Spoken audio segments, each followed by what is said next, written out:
ऐसी क्या वजह हो गई कि लीगल एक्शन या लीगल तैयारी करी जा रही है?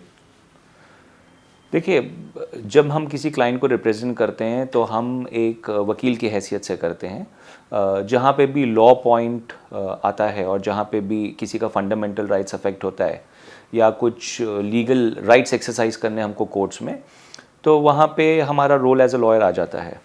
अब बात क्लाइंट्स की हो रही है तो क्लाइंट्स हमारे पास हर टाइप के क्लाइंट्स है। कॉर्पोरेट क्लाइंट्स है, सेलिब्रिटी क्लाइंट्स है, नॉन सेलिब्रिटी क्लाइंट्स है, regular what you call common man भी हैं। So we represent large sector of people जहाँ पे we have almost all sorts of clients. As far as the current case is concern, Julia Bliss की जिसकी बात कर रहे हैं हम, ये एक रशियन नेशनल है एंड ये रशियन नेशनल ने कानून का उल्लंघन किया है। इन्होंने क्या किया है कि क्रिमिनली डिफेम किया है मेरे क्लाइंट को एंड उस वजह से मेरा पार्टिसिपेशन हो गया इसमें as a lawyer, as an by way of lawyer I have to protect the rights of my client and हमने क्रिमिनल केस इनिशिएट कर दिया है क्रिमिनल कोर्ट्स में। We are seeking punishment of Julia Bliss for having committed the criminal acts of defamation. अच्छा, वो how they reacted, मतलब she is here in India or she is out of station, she is in? As far as my knowledge goes, she is currently in India and if I'm not mistaken, she is in Mumbai right now. So what are the legal actions though? Is there a possibility we are getting some order from the honorable court where अभी initial stage पे case, as the case proceeds progresses, जाहिर सी बात है कि अगले कुछ महीनों में इनिशिएट हो जाएगा action and she will be summon to the court and she will have to take it further from there. Sir, how did the defamation take place? What is the act of defamation injured in by Julia? See, she has posted certain content on Facebook. She has posted certain content on Facebook which was derogatory, which was defamatory and insinuations थे उसमें and ये सारी हरकतों के पीछे एक criminal agenda था to defame and notice भी हमने भेजा था। नोटिस भेजने के बाद में भी she did not show any kind of regret और repents for her act. So we had no other option but to take it forward and that is exactly what we have done. And what do you intend to do to that now that the complaint has been filed? अभी एक legal process follow होगा। अब जो criminal trial के जो stages होते हैं वो स्टेज के हिसाब से she'll be summoned now and उसके बाद में जाहिर सी बात है once the cognizance is taken by the जज तो the matter will proceed and once I am able to prove the case which is a very clear case, it's a prima facie case and she'll be accordingly punished. Punishment may range anywhere between few months to maybe a couple of years, 2 years. Okay, so we want to know what is the punishment that she faced for her act of defamation. The punishment goes up to 2 years and if the judge feels that yes she should be awarded the highest punishment then she may be punished for 2 years. So this is something that the court will have to decide.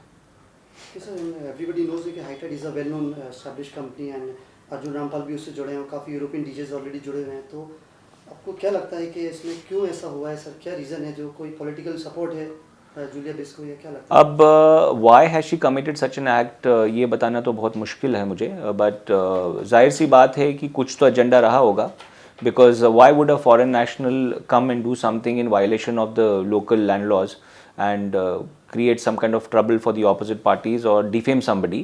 तो क्या agenda था, खैर उससे तो हमको कोई मतलब नहीं है। अभी हरकत हो गई है, एक्ट हो गया है, क्रिमिनल एक्ट, तो we have to exercise the legal rights and punish her accordingly.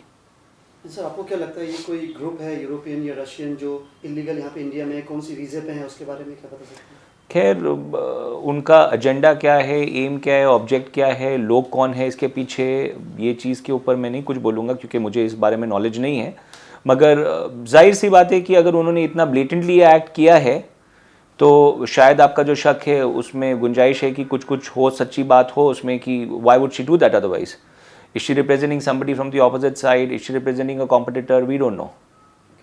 Sir, everyone knows कि अभी हाईटाइड एक ऐसा वेल नोन ब्रांड है कि उसको टाइम्स ऑफ इंडिया ने अवार्ड के लिए फैसिलिटेट किया है, जो बॉम्बे टाइम्स में ऑलरेडी आर्टिकल आ चुका है एंड अभी doctor APJ Abdul Kalam awards आ रहे हैं, वो भी हाईटाइड को नॉमिनेट कर रहे हैं as a best techno music.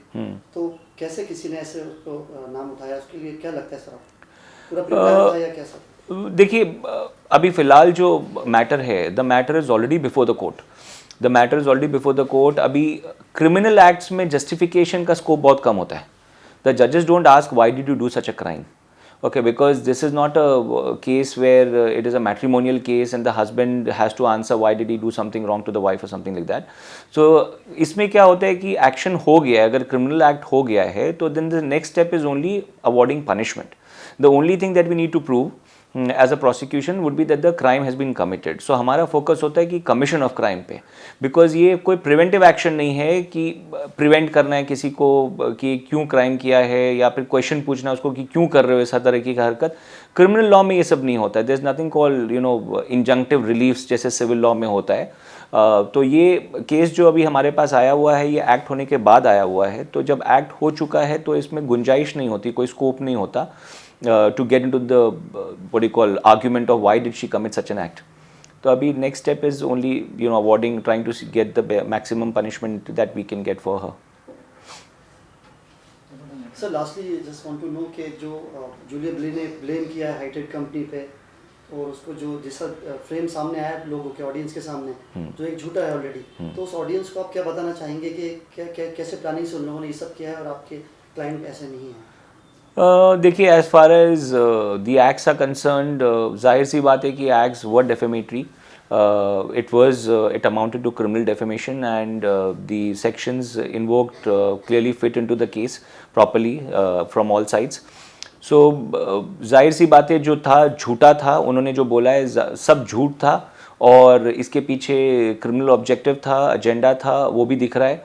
And अगर क्लाइंट की तरफ से कुछ गलती होती तो ये केस बनता ही नहीं. तो जाहिर सी बात है कि क्लाइंट की तरफ से कुछ भी नहीं था, ये सारे झूठ की बुनियाद पे हुआ ये case. So therefore we have proceeded ahead. So मैं तो खाली इतना ही बोलूँगा कि because she has committed a wrong which is not only a criminal wrong but also a civil wrong. My clients also have a further right to seek damages for the acts of defamation. तो उसके बारे में भी मैं चर्चा कर रहा हूँ क्लाइंट से. हो सकता है कि I may file something soon on that part also. Thank you very much, sir. Thank you.